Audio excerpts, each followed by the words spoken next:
Hi, this is Ben Watkins, and you're watching the TV Writer Podcast. Hosted by Gray Jones, the TV Writer Podcast is brought to you by Script Magazine and scriptmag.com, the leading source for scriptwriting information in print and on the web. My name's Gray Jones, and I want to welcome you to the TV Writer Podcast, partner of Script Magazine, episode 87 for September 2015. Well, we're in for a special treat today because I had over a 60-minute interview with the creator of the Amazon original Hand of God, Ben Watkins. You're going to love it. Before that, I do want to mention there are several ways that you can watch this podcast. Of course, there are 86 previous episodes you can watch. You can find them at the podcast site at tvwriterpodcast.com, or you can go to my YouTube channel at youtube.com/Graham A. Jones. You can get all that info at the podcast site. A special announcement as well, any of you who have kids, I want to invite you to check out my side project, which is at abc123songs.com. Your young kids are going to love the singing and dancing. You're going to meet my wife on that channel. It's a brand new YouTube channel with lots of fun animation. Would love for you to check it out. But right now, on to my interview with Ben Watkins. Enjoy. Okay, I'm here with Ben Watkins, creator of the Amazon original Hand of God. How you doing, Ben? I'm good. Great to be here, Gray. Well, I'm so excited to have you on the podcast, particularly because everybody is interested in Amazon, Netflix, these new, I don't want to, do we call them networks? But new ways of distributing content that have different rules. Yeah, it's crazy. And I mean, a year and a half ago, I was in the same, place as everybody else. I'm trying to figure out what is Amazon. Even though Netflix already had House of Cards, you're still trying to figure out what is this new frontier that's going to be streaming. And even now that I have a show on Amazon, I'm literally like, when I tell people, oh, I have this new television show, but is it really a television show? I don't even know if I can call it that. So yeah, it's I know I've been there. Yeah, and it's an exciting new frontier. I mean, when we think about television, there are very few developments that redefine the landscape. Mm-hmm. I mean, you think about black and white to color, you think about standard definition to high definition, you think about sort of reality TV breaking. Sure.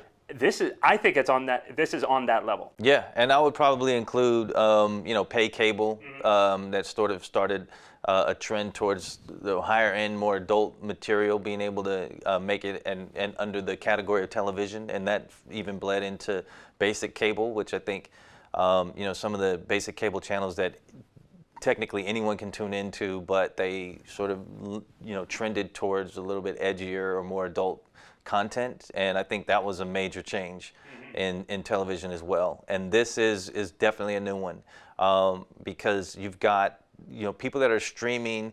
It's taking advantage of this new way of consuming television, which is binging, and that is something that me growing up, that's not something that I was into, and then over time, your technology catches up to your lifestyle, which is incredibly busy, and all of a sudden shows that you may have never watched, now you can watch, because when you get that window, instead of only having one episode available to you, you have the entire season.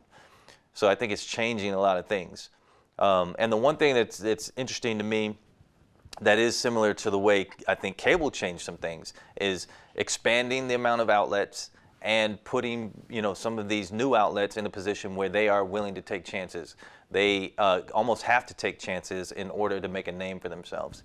And that is fun, I think, for audiences, because then you're going to get different types of shows out there that if the options were more limited, you probably would never get to see. Mm-hmm. And it's also attracting feature film talent, which is one of the things that I think is incredibly fascinating. I mean, we were speaking before we started here about House of Cards, and I think it's fascinating how you've got David Fincher coming in and bringing a very elevated kind of storytelling visually. Yeah.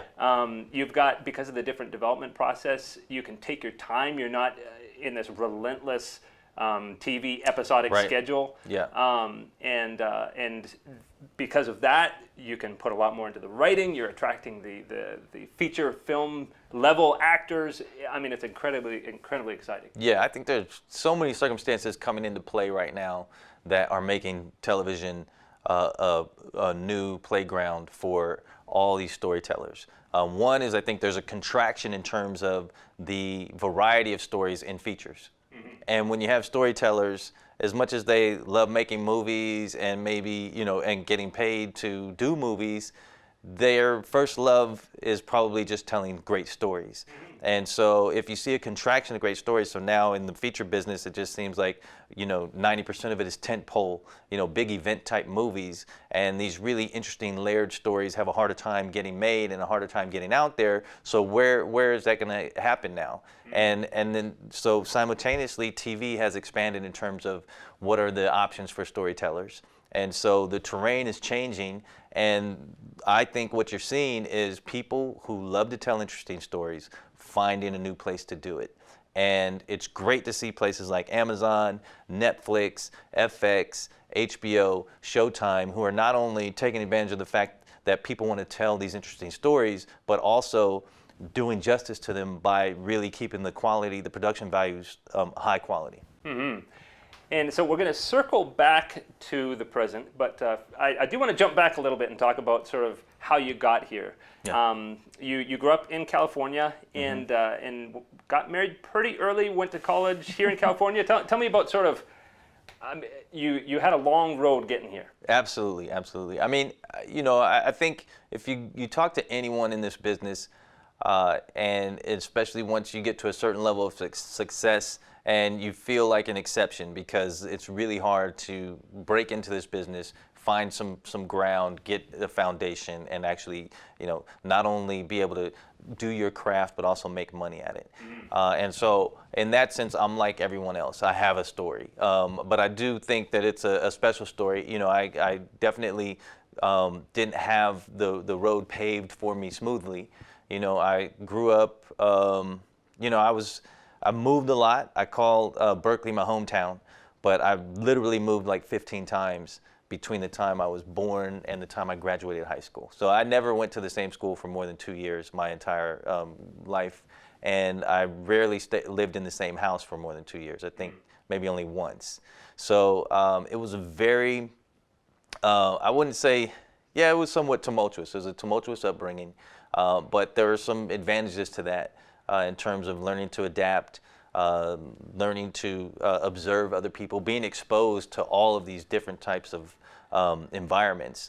And my mother was white, grew up upper middle class, and my father was black, grew up incredibly poor. And although they broke up before I was even able to remember, I had both of them in my lives, and so I got two pieces that way.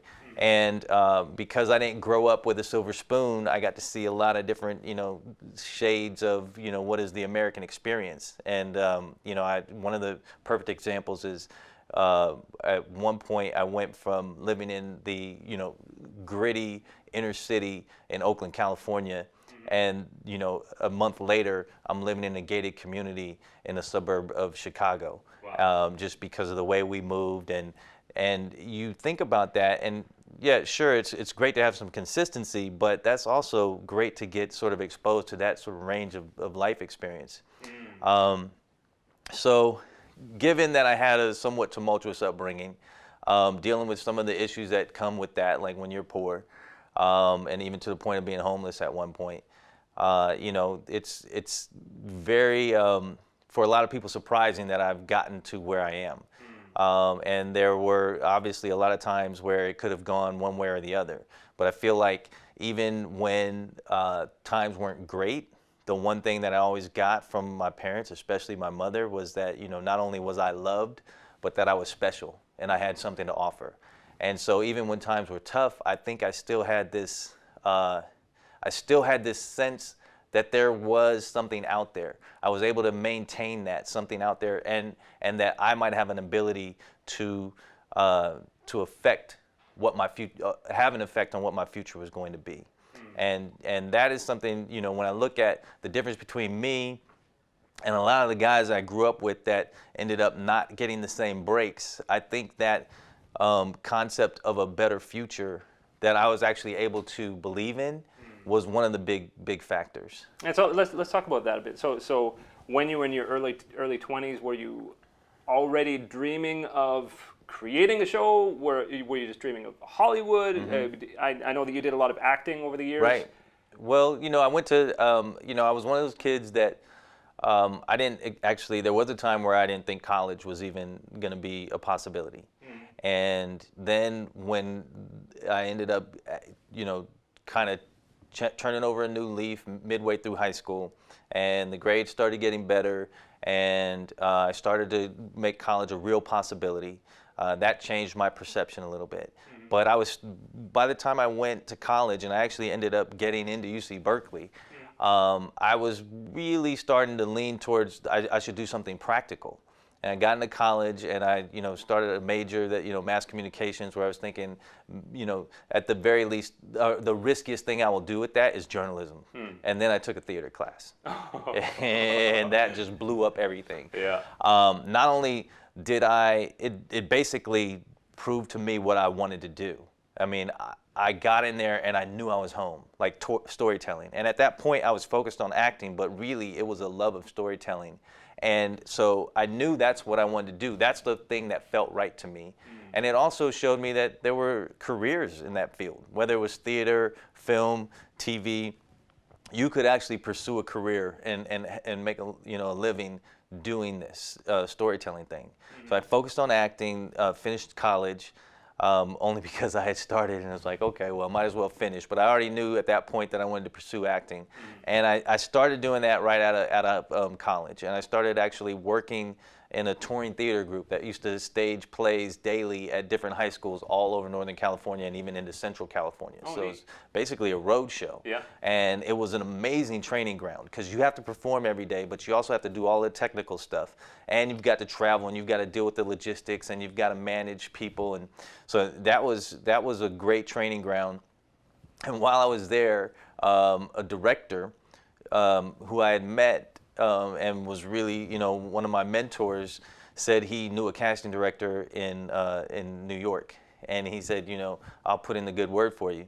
So he makes this connection, and by the way, and we can talk more about this later. But by the way, I'm already married with a kid by the time I leave college. Wow. So I've got a wife and a son, a young son, and he says, he makes this connection. I contact the casting director, and she says, Gilbert speaks very highly of you, and if you're ever in New York, drop by, and I'll bring you in for a general audition. So I go back, I tell my wife, and I'm just thrilled. I can get this general audition with a casting director in New York. And my wife and I are so naive, we actually think a general audition is like they're generally interested in casting me. Not now, for people who don't know, basically a general audition is like, it's a get to know you thing. Yeah. There's nothing involved at all. There's no parts on the table. It's just like, there's an actor that we've heard good things about, and let's just get a feel for him. Yeah. So I basically talk to my wife, and we buy a ticket for me to go to New York the next day. And I get to New York, and the casting director is shocked, and she's like, wait a minute, you came all this way to do a general audition? And I'm sitting there like, yeah, why not? But sometimes, ignorance is your best friend. I do the general audition. She loves it. She actually tells me to wait in the room. She goes up, talks to the executive producer, and it turns out she's a casting director for a soap opera called One Life to Live. Oh, wow. And they give me a part on the show that day. No. That they were never even thinking of me for. They changed the part a little bit, and it wasn't a big part, but it was a start. Wow. And it's one of those situations where, me not knowing any better, but being driven, and my wife supporting that vision gets me to New York, and I make the most of the opportunity. The casting director not only got me on the show, but she also personally called agents and said, you need to sign this guy. Wow. And that was the beginning of my career into, transition from doing this touring theater into doing Hollywood. I got an agent in New York that led to an agent and manager in Los Angeles, and a few months later, I'm making the move. Wow. And you did quite a few shows over the years. My wife was impressed at Young and the Restless, and quite a few other ones. And so as you're doing the acting, you're doing pretty well. At what point did you think, wow, I'd like to actually write this stuff? I think the beginning of that notion started in college. My my mentor, I had a number of mentors. Margaret Wilkerson was this sort of groundbreaking black theater professor, and she had started a program there called Black Theater Workshop. So she was still sort of the supervisor for that, but another guy by the name of Gilbert McCauley came in and was running it when I was actually in the college. And he is still one of my most trusted mentors to this day. And one of the projects that he made us do was where we were to write the stories that we were going to perform for one of the plays that we did. And in that process, and I had to do that, I had to study characters, I had to meet real people and turn those into some sort of narrative. And that process was so rewarding for me, and was really, for me, what sort of crystallized this idea that it's all part of the storytelling process. Some of us focus on acting, some of us on filmmaking, some of us on writing, some of us do all of it, but we are all actually storytelling. And I knew at some point I wanted to transition into writing. I loved that process, and I loved what the outcome was. And even when I was starting this acting career, and even once I got my first big break, when I got a regular part on The Young and the Restless, I always had this idea that once I got really established as an actor, I would start doing writing. Ironically, when things really stalled for me as an actor, I started focusing on the writing, and that really turned into be the avenue that I ended up, really finding success with. Now, I should mention you had a film at Sundance in 2002, which you wrote, directed, co-directed, and acted in. And was that part of that transition? Or? It was. It was crazy. So the deal is, again, being naive, my wife and I go to New York, I get an agent. I get an agent and manager in LA, and they say, you got to come to LA. Well, at this point, I have another kid on the way. So I go back to the Bay Area, and I talk to my wife about going to LA, and we know it's crazy right now. There's no promises, and we already have one kid. We have another one on the way. And so we make a deal. When our second kid is 1 year old, we will move to LA. And this is not easy to ask of a new mother with no promises that anything's ever going to work out. But my wife says, okay, this is your dream, and I love you, so let's give it a shot. The only thing I ask of you is that if it doesn't work out in a year, we move back. And that was us being naive, because we really thought you could come to LA, and if you work your ass off, a year's fine. You'll know. Yeah. And so the first year I actually do really well. And it's enough to say, let's extend it another year. I'm not a huge star, which was what the goal was. Not, we want to be financially really well off in a year. I don't know what we were thinking. But it was enough to say, you know what, this is working. Let's give it another go. And the second year was absolutely terrible. I'm not booking any jobs. I'm getting into these auditions, and I'm getting into these auditions where I get to the point of a screen test, which is basically for series regulars. You go in and you sign the contract, and if you get the part, you're set. Yeah. And to us, when that didn't work out, it was I didn't get the job, and everyone else is like, "That's so great, you're getting close," and I'm like, "No, I have 2 kids and a wife. This is it." So about halfway through that year, we decide we're going to go back to Northern California. Wow. And my wife, God bless her, says, you've been talking about this idea of a short film that you want to make. And since we're going back to the, Bay Area, why don't you do that short film? Because it's going to take a few months for us to sort of get all the pieces in place for us to move back. And in the meantime, you could do this short film and have something to remember LA by. Wow. That short film turned into a project called Quest to Ref. Yeah. And it won a ton of festivals. It got into Sundance, and it got me the job on Young and the Restless, because there was a casting director there who really liked me, and an executive producer there who really liked me, but there's a role there he's too young for it. And so I had already been in for the role and not gotten it. Then she gets this tape of Quest to Ref. She goes in, doesn't tell me, and she shows it to the executive producer, and she's like, I know you said he's too young, but look at this. Wow. Before you say no again. And the executive producer said, you know what? We're going to change the role for him. Wow. Yeah. Wow. So the next thing you know, I'm on Young and the Restless. And also you got a feature development deal out of that, right? Well, that was the thing. Then right after that, I'm like, okay, I'm doing Young and the Restless, but as much as that got me that job as an actor, it was also just really resonating with people on the writing filmmaking side. And I kept getting approached about what am I doing with it, what can I do with it, and so the guy that co-directed with me, Guy Guillet, fantastic director. The film never would have been what it was if he hadn't gotten involved. He and I sat down and we adapted it into a feature screenplay, and that actually sold. Wow. Yeah, and it was a little bit later, but that was the first big success story on the writing side. And at that point, I was already starting to feel this, attraction to the writing side. It was like a magnet. Like I'd be going to work as an actor, and I'm doing these scenes, and I'm doing what I said I had set out to do, and yet I keep thinking about, these stories I want to actually write. Yeah. And so I eventually just decided to put all my eggs in the writing basket. Wow. So you have this feature screenplay, and so from that point, was Burn Notice your first staff gig, or did you have a staff gig before that? Burn Notice was my first staff gig, and it's interesting because when you get into this business, and the first thing you have to do is just start writing. Yeah. You have to start writing scripts, and you're telling these stories. You have to hone this craft, so you have to keep what is special about you, which you think all of us have a way to tell stories and a way of seeing the world, and no one's is the same. So that's what's special about you. You have to find a way to get that out onto the page, but you also have to hone the craft. You have to learn about act structure. You have to learn about character development. You have to learn about dialogue and making it natural and organic, and you have to practice that. But then you have to also be careful because one of the things I did that was, again, just a product of me being naive was I just wrote the stories that were coming to me. And there were a number of times where it conflicted with what the business says you should do.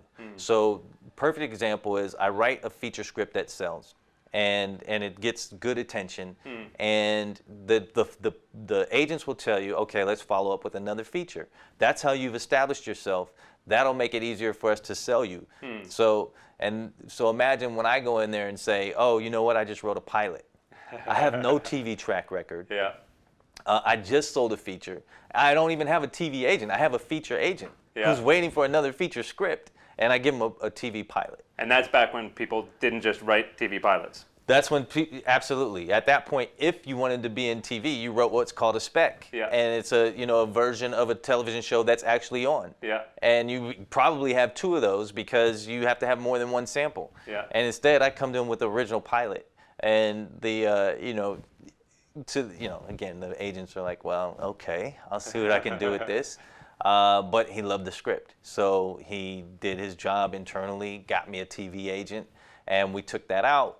And that didn't sell. But it, again, got me all this attention. And here's the reason I'm bringing that up is because there can be a lot of young writers out there who try to figure out what is the formula. And if I tell you that story and just say, I wrote a feature, my agents were pretty confident that I could, sell another feature, and instead I brought them a TV pilot, then it sounds like I made a mistake. But if you just let that play out a little bit longer, that TV pilot got me a lot of attention, even though it didn't sell. And eventually it got me the job on Burn Notice. So if I had followed the other route and maybe wrote a feature just because they said that was the next logical thing to do, but the story wasn't really made for a movie, so then maybe it wouldn't have been as good, it doesn't sell, and then I'm dead in the water. Yeah, or if you'd written a bunch of specs, they might not have gotten you the same meeting at Burn Notice. That's right. Yep. Yeah. So that spec pilot got me the staff job on Burn Notice. Great. And so tell me from then, I mean, you were on Burn Notice a few years. Right. And so was that kind of your film school for writing, or tell me about that? Yeah. So Burn Notice was sort of, serendipitous for me. First of all, you have a showrunner who's coming over from the feature world. So while he's smart and he's going to do everything he can to figure, to learn the game that he's in right now, he's also coming from a place where, some of the antiquated notions of how you run a TV, a writer's room and how you go about producing TV, don't necessarily, that hasn't been ingrained in him.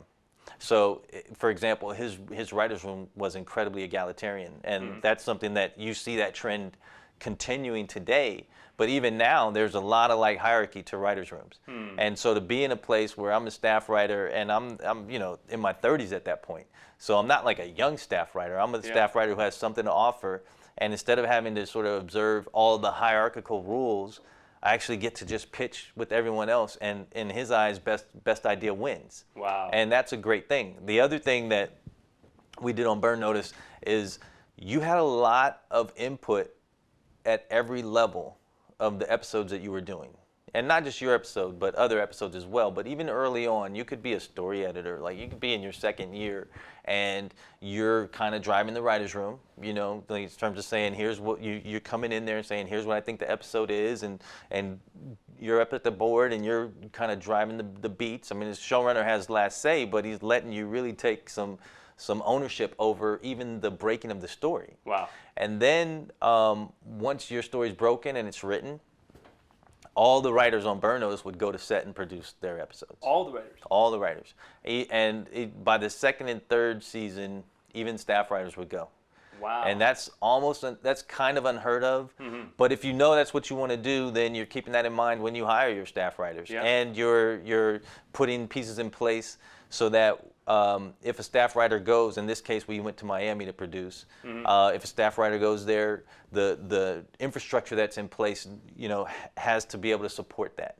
Because there's something really great about having the person who wrote it be there, right? But if you don't have any experience, you're going to need some safety nets. And so we did that. We knew that writers were going to be covering and they were going to have some influence, so we had to give them safety nets. And if you are a young writer and you get into TV that way, so now best idea wins. So if you really work your ass off and try to be original, then you're actually going to have a place where that's going to be nurtured, and then you're also going to get sort of a PhD in how to make TV, because you're going to be part of the breaking of it. Like you're going to drive the breaking of the story. You're going to produce the episode on set. Then you're going to come back and you're actually going to get first crack at the cut. Before it actually goes to the showrunner, you get to give a round of notes. Yeah. And that's another thing that doesn't typically happen. But then, if you're not experienced, you're going to get it. And so even if that first time through, it's not great because you're not as familiar with the post process and how to give notes, or even if you're given a note, what would be a good solution to it. But the second time through, it's going to save everybody some time, and it's going to get that episode closer to what everyone envisioned for it. Wow. Well, good on Matt Nix. Yeah. 7 seasons. You go from staff writer to executive producer. Yeah. And I have talked to people today, even people who have just recently gotten shows, so they're first-time showrunners, and they're asking me about the post process. Yeah. And because they have gone up through the ranks and been on shows and still not been where they've supervised the post-production of one of their episodes. Wow. And on Burn Notice, you were literally doing that within 2 or 3 years. Yeah. Well, I mean, he's a filmmaker. I mean, really, he's approaching it with a different kind of mentality than somebody who came up through television. Yeah, and he had to be smart about it, because there were plenty of times where people would say that's not how we do it on TV, and sometimes they were right. Like, you can't do everything the same. Yeah. But other times they were not right, and the only reason they were saying that's not how you do it on TV is because that's not what they were used to. Wow. And so he had to pick and choose, what parts of it fit for what he needs this to be, and he had to be really conscious of that. So that is an incredible sounding experience, and we have to establish that's not necessarily the norm. No. I've heard of, a wide range. I mean, there's some shows like that. Warehouse 13, I know, is a show where even the younger writers got to fly to set to and be a part of that process. I know other shows where it's only the co-producer and executive producer kind of level that you get that kind of involvement. Yeah. But tell me about, you started developing Hand of God at what point in Burn Notice? I started developing Hand of God. I sat down to write the script in between episodes 6 and 7. I had some discussions with my agency. When was this? During season 6. So we're pretty sure there's going to be a season 7, and if there is, it's going to be the last. And so no matter what, it's time to have some other things on the burner. And I had developed a couple of times already at that point, and for pilots, for networks, and the pilots didn't go. And so, again, so what's the formula? How does the business work? Well, now you've moved up to co-EP and then EP on a really hit show. So your resume is different. How people see you is different. And the best thing you can do is have some pitches that are a little bit similar to Burn Notice in terms of it could be an action drama, it could be an action comedy, it could have some thriller elements or some suspense elements, something that says, oh right, he's that sort of makes hay out of that resume, but it has to be different enough to say, it's not just a derivative or a carbon copy, right? Because that's been done. Okay, great. That would be the formula. And so my agents and I talked about it, and they were like, come up with some pitches that fit that formula because that's going to be easy to sell. Yeah. And of course, I'm thinking, okay, great. I work on these pitches, and even as I'm working on these pitches, there's this idea that's been sort of kicking around in my mind for a while that keeps coming to the forefront. So you work on a pitch, and then you go to bed. And in the morning, I'm not thinking about the pitch. I'm thinking about this idea about this crazy character who gets obsessed. And it was really inspired by a fascination with zealotry. And the idea keeps coming to me in the mornings. So finally, I literally go to my agent and say, look, I know you guys want to do these pitches, but I'm actually feeling a script, an idea. And it has to be a script because there's no way I can pitch this. There's no way I can walk into a room and pitch what The Hand of God turned out to be. Wow. And again, my agents, and to their credit, especially this Frank Jung, who I'd been with for years, he's like, oh, okay, script. But he's like, he literally said, I'll never forget. He said, I can see that look in your eyes. Yeah. And he had seen it before. I see that look in your eyes. If there's and that's the look I like. If that's what you want to do, man, go for it. Yeah. He had no idea. I had given him a little bit of an inkling of it, and he knew it was crazy, but he had no idea what it was going to become. Yeah. So as soon as season 6 on Burn Notice ended, I started working on this, and it came out pretty quickly. I had been kicking around the different themes and ideas for a while, and so once I sat down to write it, it came pretty quick. And then I put it right in the drawer because season 7 of Burn Notice. And so during season 7 of Burn Notice, it's sitting in a drawer. And I'm working on season 7, and it was really great to be able to put a ribbon on a great experience. And towards the end of that, I handed the script over to a few of my writer friends who I really trust, who know me, and also will give me their honest reactions to material. And they loved it. And I knew I was onto something at that point because I'd given them other stuff before, and even if it got to a point where they loved it, it usually took a while, right? And so now I knew I was onto something. I made a few revisions, and I gave it to my agents as soon as season 7 wrapped. And I had a full script, and I said, this is crazy. It probably isn't going to get made. Because even in this new landscape, this show is taking some risk and is really ambitious in terms of the way I want to tell the story. But for sure, it'll be a great calling card for me. And I definitely will never regret writing it because when you have something on your, you want to get off your chest. And so even if it doesn't sell, I'll be glad I got this off my chest. Yeah. Well, let's talk about that a little bit because it seems to be, from the outside looking in, that it's a very theme-driven show. And so, particularly you said you were fascinated about the idea of zealotry, about somebody with a singular purpose and what they can accomplish. What fascinated you about that? I mean, tell me about some of the root of that, where that came from. I'm fascinated. Human nature just is so interesting to me. And I feel like there are some parts of human nature that we really don't get into. And one of them is zealotry, because very few of us, we kind of go through these lives.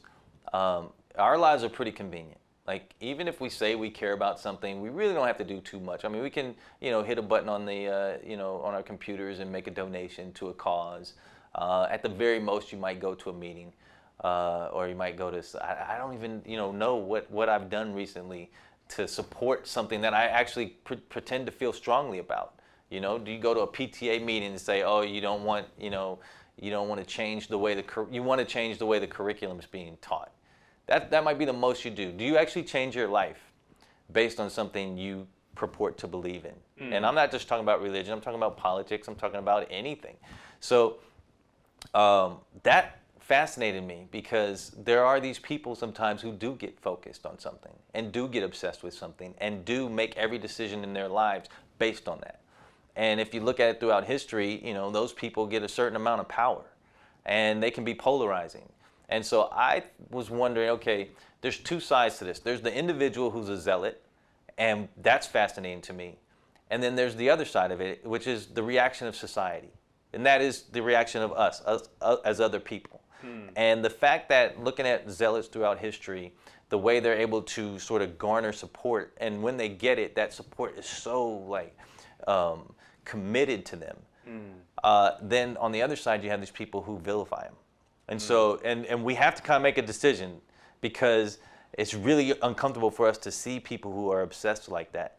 And so we either have to say, they're doing the right thing and we're going to, turn them into heroes, or they're doing the wrong thing and we're going to turn them into villains. And I kind of felt like, I bet you there's some truth to both sides of it. Well, that is fascinating. And we hear the stories of what they accomplished, but you don't often think about, well, what would the fallout have been in their families? What would the fallout have been? I mean, you think about some of the greatest figures have been assassinated. Yeah. Why? I mean, and even when you think about somebody like John Lennon, when somebody is singular in their focus and accomplishes a lot, it sparks every kind of emotion. Can you right? I mean, it's so funny, because I think musicians, I think artists in general can become what I would consider zealots. So some people might say I'm using that term loosely, but I would say someone like John Lennon, who commits himself to expressing certain ideas and feelings through music, through song, through lyrics, and you see the amount of passion that he ends up, producing in the people that hear it, and the people that hear him. You know what I mean? And there's people who are going to be like, I love him. He is, on an elevated level. They almost worship him. And then there are people who are hating him. And that's not uncommon when you talk about these zealots. And you see fallout from that. There are consequences, good and bad. And John Brown in U.S. history, well, he was trying to abolish slavery. He was ready to declare war against the United States and became basically the first real domestic terrorist in the United States in the name of ending slavery. Wow. You can't argue with what his cause was. Yeah. But if you separated his cause for a second and said, well, there were a lot of innocent people that died along the way, and had he actually been able to, take over Harper's Ferry and get his hands on all those weapons, who knows what would have happened? Wow. Would you have supported that? Or would you have said, no, there might be another way to solve this problem? Obviously there was a civil war, so that might kind of answer that question. But it definitely puts us in a very uncomfortable position. Because if you support John Brown, then are you supporting innocent people dying in the name of his cause? And if you don't support John Brown, then are you supporting slavery? And so did you do a lot of research on zealotry as you were sort of ruminating over this idea? Yeah, absolutely. I mean, the one thing that I found, and so I really tried to start to boil it down to let me just get the characters. Let me just find out the characters, put them in, find out who they were as people. Because when you start doing some of the more, when you start doing the research that's going to be based on what makes a zealot or what is zealotry, definition-wise, it gets pretty boring. I mean, it's kind of, and it's also very subjective. But when you start to look at who becomes a zealot, who becomes singularly focused on something, whether it's John Coltrane or Charlie Parker or John Brown, or I would even call Albert Einstein. These are people who have very formative experiences and very strong feelings about something. So John Brown had these experiences early in life, and he had religion, and he had a really strong feeling about slavery, and he really felt like we can't be a country and have slavery. And all these people are saying slavery's wrong. That's not enough. You actually have to actively try to end it. Otherwise, who are you as a person? And that's a hard place to be, because we like life to be a little bit convenient and easy. We just want to do just enough so we get a good night's sleep. There are other people, who had people who had a really strong upbringing, really bad upbringing, and all these really bad experiences, and so they started to find themselves through music. And then that became the way to express themselves, and that became their way of trying to change the world. And maybe it was a response to the fact that they were humiliated as kids or never understood as kids. And so they were so misunderstood that they had to find this other corner, and then that other corner they became obsessed with it because it was their only solace. Maybe that's what it is. But eventually they're out here doing this magical stuff, and people are responding to it. And so I decided I want to focus on that part. I want to focus on what would be a formative experience, and then what would be a cause. Right. And wow, a very, very powerful situation you created. But tell me about incorporating religion into it. Were you afraid in the television market about bringing religion into this story? Yeah, absolutely. I was afraid. There's so many. There are things that are basically taboo. And you ever hear that saying, like, you go to a cocktail party, two things you don't want to bring up: politics and religion. And I think that that's basically true. Now, you can do shows based on politics, right? But you can't do it. You can't talk about it at a party because people look at you and you're literally saying what you really feel about how the world should be, how your state should be, how your city should be, how your country should be. And a lot of people don't want to do that. They don't want to engage at that level, right? And they don't want to show themselves that way. And the same thing with religion. So those are taboo topics. Now, you can do a political show because it's not you, but you do a religious show, it's even more taboo. And so I knew even if there was going to be any little bit of element of religion, that it was going to be controversial, and I was a little bit afraid of that. But at that point, when I decided to add that element to the story, because originally I was just going to have this guy go off his rails and see, what happens, what's the fallout. And I had already gotten really pretty far down that road when I decided to add the element of religion. I was already doing things that scared me, things that made me wonder how I feel. Where do I land on the spectrum of morality, and what is revenge versus justice, and all these things that I was going to decide to address in this show, bring up in this show, and do it in a way that didn't give you the answer, that really gave fodder to both sides, so the audience was going to be put in an uncomfortable situation. And when they draw a conclusion, they're also going to have to acknowledge that that conclusion is partially based on their own agenda. That was scary to me. Yeah. So when I did the religion thing, and really I was like, look, if I don't put another explanation for what's happening to this judge, if I don't have another explanation for it, it's just going to be, there's a crazy guy. Right. And that can be entertaining, but it's not going to be as thought-provoking. It's going to make it easy for you. You're going to be like, oh yeah, there's this crazy guy. He's kind of every now and then doing something that I agree with, but mostly he's just crazy. And even when he does stuff I agree with, he's still crazy. But what if he's doing something you don't agree with, but he's inspired? Then you have a really interesting conversation to have. Very, very interesting. So let's now talk about. So you do have the script that you don't think it's going to sell. Certainly, it's not a USA show. Right. And so, tell me about how you shopped it around, when Amazon got on board, how that happened. Ron Perlman as well. Tell me about that part of it. This was, when the script went out. Again, I was thinking, hey, this is probably going to be a tough sell. It'll be a great calling card, and let me know. Well, one of the first things that happened, I got a call and they said, script's great, script is fantastic. Have you ever thought about directors? And I hadn't, not even a little bit. And I went back. I said, I'll get back to you. And I made up a list of directors, and at the top of it was a guy by the name of Mark Forster, because one of the things I was doing with this show was really pushing the boundaries of human behavior and emotion. And I needed someone who could ground it and remind us that these are people and there are elements that are relatable. And even when we push the boundaries, there has to be something that we can recognize. And I felt like Mark Forster's films had done that, in particular Monsters Ball and The Kite Runner. But I felt like storytelling, the way he told stories, not only did that, it humanized no matter who you were in the movie, all those characters, even people that, I really didn't want to like in the movies, I did see them as real people, real humans, real characters. And I felt like I needed someone with that sort of touch. I send that list back, and I'm thinking, that's just an example, so you use that as sort of like a guideline. Yeah. And a couple of days later, I get this call, I'm going to be meeting with Mark Forster. Wow. And that's when I knew that things had changed. Wow. Yeah. And so I met with Mark Forster, and it was just sort of, everything was sort of magical the way all this started to take place, because he had a producing partner by the name of Jillian Kugler. She read the script, and she said, we're setting the meeting.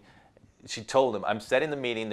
You have to meet this guy, read the script in the meantime, which is, again, that's not the way they do things. That's not their MO. Yeah. But she was already that convinced. Then the meetings come in. He reads the script in the meantime, and I'm in the lobby. We're both at this agency, CAA.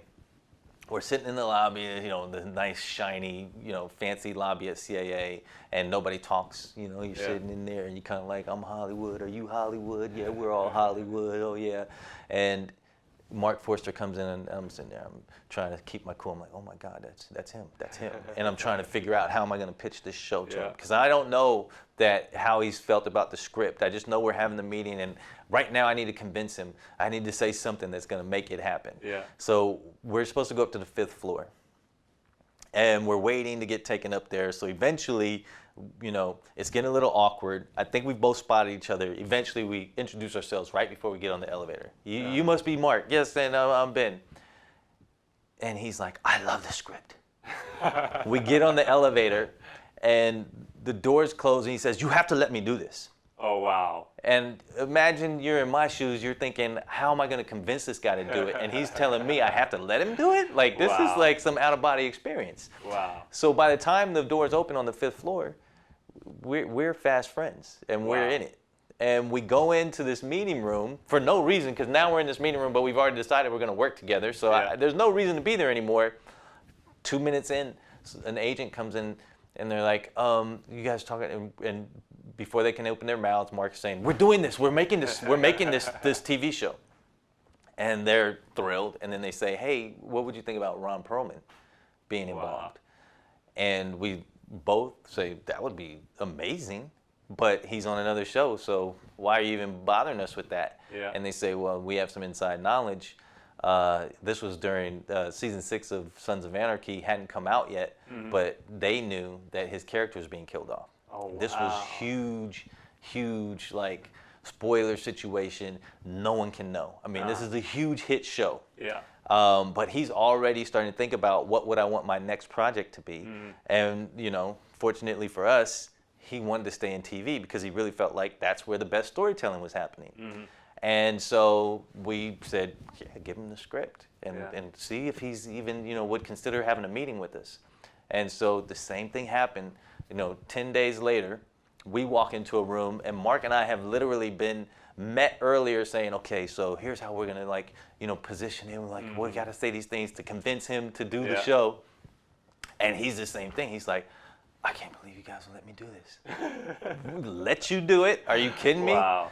And so, again, it was just everything falling into place. Wow. And at that point, you have a script, which, a lot of times you don't have. A lot of times you just have a pitch. Yeah. We have a script, we have a world-class director, and we have a legendary actor. That's what we're going out to the town with. Those are all things working in our favor. Now, and of course, we have all these other things that are working against us. The word God is in the title. Yeah. Like, that's just crazy. We're going to, really, break some rules in terms of how we tell this story. That's crazy. There's really controversial themes. Like, forget religion. Like, we're pushing a whole bunch of buttons. Right to life, sexuality, marriage, dynamics between man and woman, there's also like some really interesting race dynamics going on. These are all themes that a lot of people could be scared of. And so it's a good thing we came out there with that powerhouse team, because you know, if you had just gone in like, hey, Ben Watkins has this really interesting script, not a chance. Wow. Yeah. Wow. Very cool. And so you took it to the town. Was Amazon part of those meetings, or at what point did Amazon come in? Yeah, Amazon came in. They were on the list always. And I think part of it was the fact that there had been, everyone could at least reference this time when there were people that are players now that were not players, that were sort of introducing themselves to the industry and wanting to be taken seriously. And while there are a lot of people who would just, you know, kind of write them off as upstarts that are never going to be anything, especially when you have all these established networks out there, a lot of them turned out to be groundbreakers. HBO, Showtime, FX is a great example. You know, they started up and nobody took them seriously, and they were still trying to figure out who they were, and then they got their breakout show, The Shield. Yeah. And it changed everything. It changed how they were perceived, and it changed the terrain of television. Same thing with HBO. So in Amazon starting off, and everybody's like, wait a minute, this is like this online retailer, what are they thinking? Yeah. How serious are they? And they're doing this crazy process of throwing things up and letting anybody throw a pilot up. You know, no one kind of had a real good feel for like what it was, and everybody was a little scared that they were trying to change the process. But everybody also knew it's nice to have a wild card in the bunch. Yeah. And so we went out to all the regular places, and we got some good responses from a few of them. But across the board, all a little bit scared. Yeah. And Amazon was sort of, you know, we're definitely going to go to Amazon. But if you had said, hey, HBO wants it and Amazon wants it, who would you have gone with? Probably HBO, just because they had the reputation. Yeah. But if you say, when we walked into the room with Amazon, first of all, we gave them the script. They hadn't read it yet. We just kind of described what we wanted to do. And their eyes lit up like, you know, that's really interesting. Like, we haven't seen a show like that. We haven't, you know, we haven't heard of a show like that. And then after they read the script, they immediately got back. And not only were they open to it, they were enthusiastic about it. Wow. And they were enthusiastic in terms of like taking chances, not just, because there's a way you could do it. You could tone down so many of these things and still say you're original. But this show was really meant to break some rules. This show was really meant to sort of take people out of their comfort zone a little bit. And if you toned it down, then that would have been something. It would have just been something you've seen before. And so I know when I talked to Bo Williman of House of Cards, he told me about working with Netflix being a much freer experience than the traditional networks in terms of them not giving a lot of restrictive notes. He mentioned that they did give notes, and they were helpful notes, not restrictive. Would you say that's been your experience with Amazon? Absolutely. I think, you know, again, if you just take the game plan of like some of these other places that started as upstarts and said, you know, we put the power in the hands of the storyteller, and we have to put our faith in those guys. And if we do, then we have to let them sort of do their best to bring that vision out. So we heard this a lot. You know, Morgan Wandell was sort of the point executive for Amazon. And one of the things he would say a lot is like, you know, we respond to passion, you know, because we don't feel like you're willy-nilly. So we know if you're passionate about something, you've put in time to figure out why, and you have a real vision for it. We want the vision and we want the passion. And then the other side of it is, okay, so if this is what you want to make, what's the best version of it? This is the show you want to make. Let's do everything we can to make the best version of that show. And, you know, Roy Price, president of Amazon Studios, you know, when they gave us the green light, I had a meeting with him and Morgan Wandell and Carolyn Newman, who was another executive heavily involved. And he asked about some of the controversial content. And he literally said, you know, the pilot has gone over incredibly well. But there are some people who have really like called out the controversial content, including the religion, including sort of like this gray area of like what's morally right and wrong and what justice versus revenge looks like. And do you have plans to continue that if this goes to series? And I got scared, like literally my heart stopped because I was thinking, oh man, how do I answer this? Because I felt like they were going to be asked, like a typical network would have said, tone that down. You know, you got a good show, you got a good cast, tone that down. Yeah. No reason to court controversy. But I knew that wasn't the show we had made, and I knew it wasn't what we sold, and I knew it wasn't what we sort of committed to making if we ever went to series. So I told him, I said, yeah, I mean, that's kind of the show. And then I'm waiting for the other shoe to drop, and then he just smiles, and he's like, good, we want that. Wow. Yeah. Wow. And so, and they, you know, it's a first-year show. They've been involved early on, especially like trying to get, you know, as we're getting our bearings, you know, they more notes early on and really trying to guide it again, but all in the service of let's make the best possible version of this show. And I would say the deciding factor in most of these decisions has been what's the best version of the show, where's the passion, where's the vision. If the vision is there, that's the deciding factor. Now, having been on another network that's highly successful, USA, but that has a brand and wants to fit within that brand, there were plenty of times where it didn't matter how passionate you were. If that didn't fit, that didn't go. And it wasn't a conversation, it was yay or nay, you know? And, you know, I give USA a lot of credit. I mean, right now they have one of my favorite shows in Mr. Robot, but they definitely had a brand. And so there are times where that, you know, has some limitations on you. And what's interesting to me is even when you look at some of the ones that were considered upstarts, they also tend to sort of find their way into their brand territory.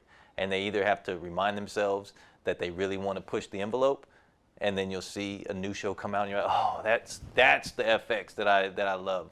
Or HBO would push the envelope again. Oh, okay. You know, and they hit the reset button and they said, we're gonna stay in that fresh original zone, and hopefully Amazon will too. Okay, so you've been very generous with your time, but we do have to start wrapping this up. You've got other things to do, I'm sure. But I do want to get to some Twitter questions that have come.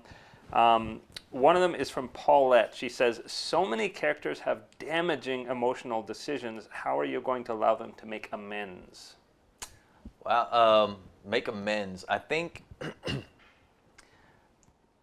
here's what I would say.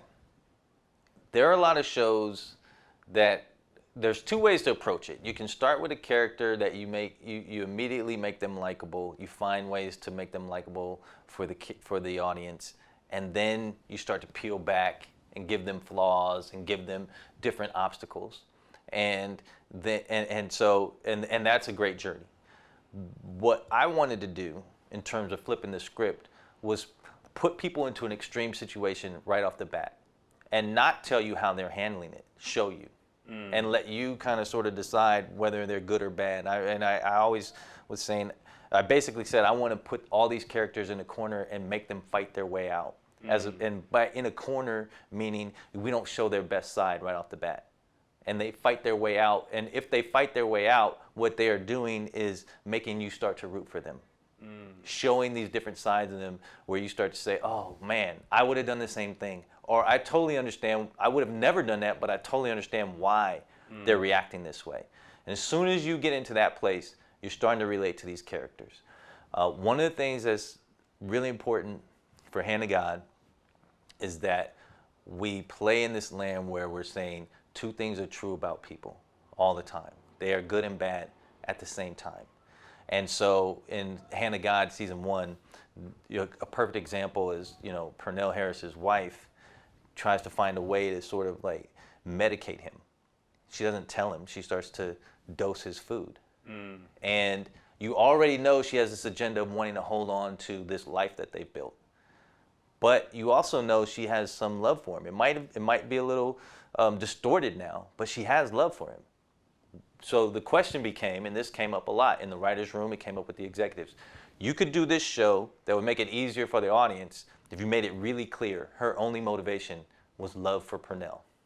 You could do the other side, which is you make her motivation completely clear. Her only motivation is to maintain that life. So then you either have a really sentimental character that we can all relate to because she loves her husband even though she's lying to him, or you have this really manipulative woman.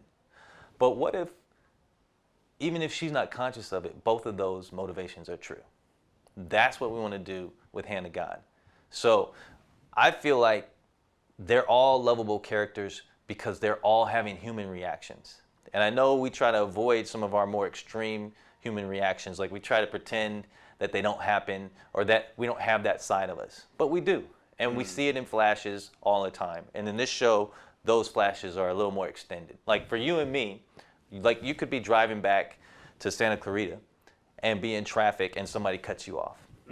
And this has happened to me where I got cut off, and for some reason that day I snapped.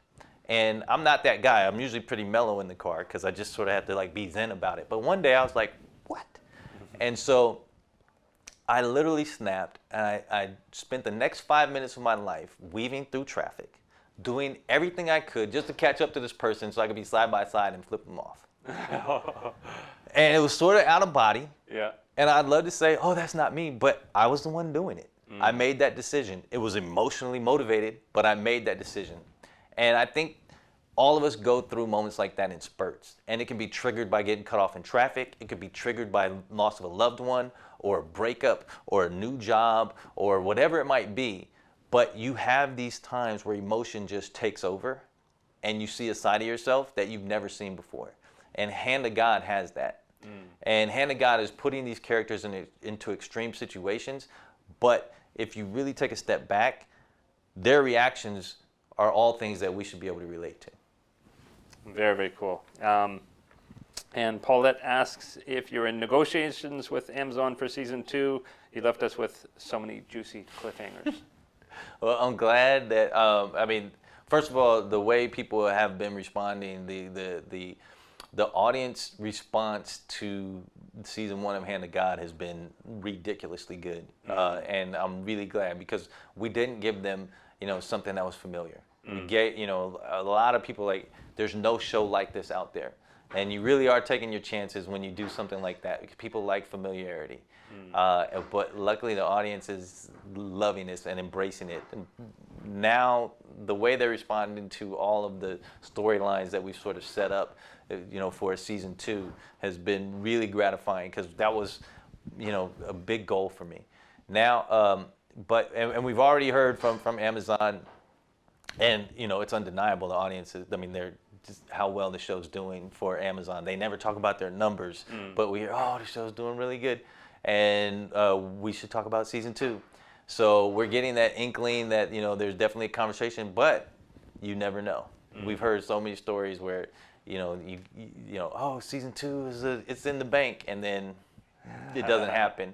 But the conversations have already started, and we'll see. Very cool. And Linda asks, is season 2 of Hand of God written yet? And I'm guessing the answer is no, but sort of, do you have an idea where it's headed? Yeah. Yes. So to your question, yes, we have an idea where it's headed. Again, I kind of ran into this as I was sort of writing the pilot and then putting together like what you call sort of the what they call a format in the business is sort of like a series Bible. And one of the things, because I'm dealing with a really, I would say this premise is a difficult premise to say for your main character or the catalyst for this show is asking this question, is he insane or inspired? And to ask that question, I really had to have an answer for myself. Even though I give fodder to both sides of that conversation in the show, I have to have an answer for myself. And that meant I had to actually think this thing through all the way through, and in my case, 5 seasons. Wow. Yeah. 5 seasons. 5 seasons of what the overall arc would be for the show and for Purnell. And then there's some specifics that come with that. And for season 2, we already have thought about where we go from season 1 to season 2, because at each one we need these little signposts at the end of each season to turn us to the next one. And one really cool part of the whole process was that when I decided that Purnell was going to be motivated by grief and guilt, because originally I was just going to have this guy that was just going to decide that he was a vigilante and he was going to change something, but why? And I started trying to think of what would be a cause. And then I realized that there aren't really any external causes out here that audience would all be behind. So I couldn't use global warming. I couldn't use, the economy. I couldn't use, I decided to go with grief. And I started doing this research into grief. And one of the things you come across really quickly are the 5 stages of grief. And if you look at the 5 stages, it's actually a pretty good, framework for a story. Oh, neat.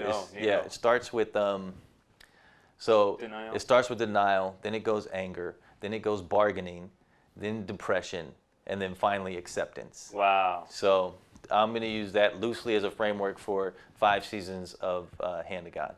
Very, very cool. Well, that is a great place to end up in. I want to say congratulations to. This is a big deal. I think you're breaking new ground on a new network, and Amazon is really behind it, and so good on you. Thank you very much, Gray. I really appreciate your time. And that was my interview with Hand of God creator Ben Watkins. I want to thank this week's sponsors, Red Giant Software at redgiant.com, Screenwriters Rent Room Podcast. You can find out more about that at hilldogproductions.com, Script-Proofed, Script Proofing Services at scriptproof.com, and Blackmagic Design, makers of DaVinci Resolve 12 edit software, and much more at blackmagicdesign.com. And if you've got kids, especially in the 7 and under age group, I would urge you to visit abc123songs.com for some excellent animated kids music videos. I want to remind you that you can follow me on Twitter at GrayJones is my handle for the latest updates. And as always, there are tons of resources at tvwriterpodcast.com. You can find all of these podcasts on YouTube at youtube.com/Graham A. Jones. See you next time. Hosted by Gray Jones, the TV Writer Podcast is brought to you by Script Magazine and scriptmag.com, the leading source for scriptwriting information in print and on the web.